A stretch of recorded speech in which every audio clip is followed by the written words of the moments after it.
മോഹൻലാൽ അവതരിപ്പിക്കുന്ന കഥാപാത്രമായ ബെൻസ് എന്നറിയപ്പെടുന്ന ഷൺമുഖം പെരുന്നാടിൽ ഭാര്യ ലളിതയ്ക്കും മക്കൾക്കുമൊപ്പം ടാക്സി ഡ്രൈവറായി ശാന്തമായ ജീവിതം നയിക്കുന്ന ഒരു മുൻ സ്റ്റൺമാനാണ്.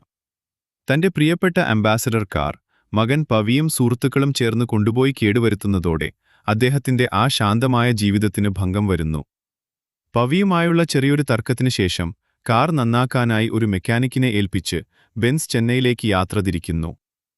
അദ്ദേഹത്തിന്റെ അഭാവത്തിൽ മെക്കാനിക്കിന്റെ സഹായി ആ കാർ ലഹരിമരുന്ന് കടത്തിനായി ഉപയോഗിക്കുകയും ഒടുവിൽ പോലീസ് അത് പിടിച്ചെടുക്കുകയും ചെയ്യുന്നു.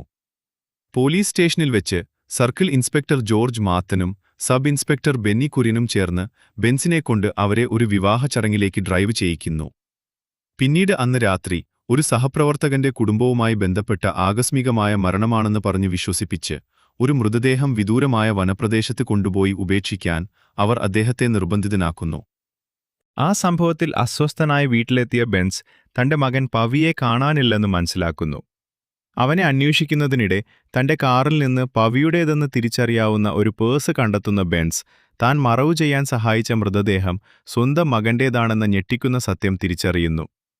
പിന്നീട് മണ്ണിടിച്ചിലിലൂടെ പവിയുടെ മൃതദേഹം കണ്ടെത്തുമ്പോൾ കൊലപാതക കുറ്റം ബെൻസിന്റെ മേൽ ചുമത്താൻ പോലീസ് ശ്രമിക്കുന്നു. സത്യം പുറത്തുകൊണ്ടുവരാൻ ഉറച്ച ബെൻസ് കേസ് അട്ടിമറിക്കാൻ കൂട്ടുനിന്ന ഒരു പോലീസ് കോൺസ്റ്റേബിളിനെ തട്ടിക്കൊണ്ടുപോവുകയും ജോർജാണ് ഈ കുറ്റകൃത്യം ആസൂത്രണം ചെയ്തതെന്ന് മനസ്സിലാക്കുകയും ചെയ്യുന്നു. ജോർജിന്റെ മകൾ മേരിയുമായി പവിക്കുണ്ടായിരുന്ന പ്രണയബന്ധമാണ് കൊലപാതകത്തിലേക്ക് നയിച്ചതെന്നും അഭിമാന സംരക്ഷണം എന്ന പേരിൽ ജോർജ് അവനെ കൊലപ്പെടുത്തുകയും പിന്നീട് മൃതദേഹം ഒളിപ്പിക്കാൻ ബെൻസിന്റെ കാർ ഉപയോഗിക്കുകയും ചെയ്തുവെന്നും വെളിപ്പെടുന്നു. പോലീസ് കസ്റ്റഡിയിൽ നിന്ന് രക്ഷപ്പെട്ട ബെൻസ് ബെന്നിയെയും ജോർജിനെയും നേരിടുകയും അവരെ കൊല്ലുകയും ചെയ്യുന്നു.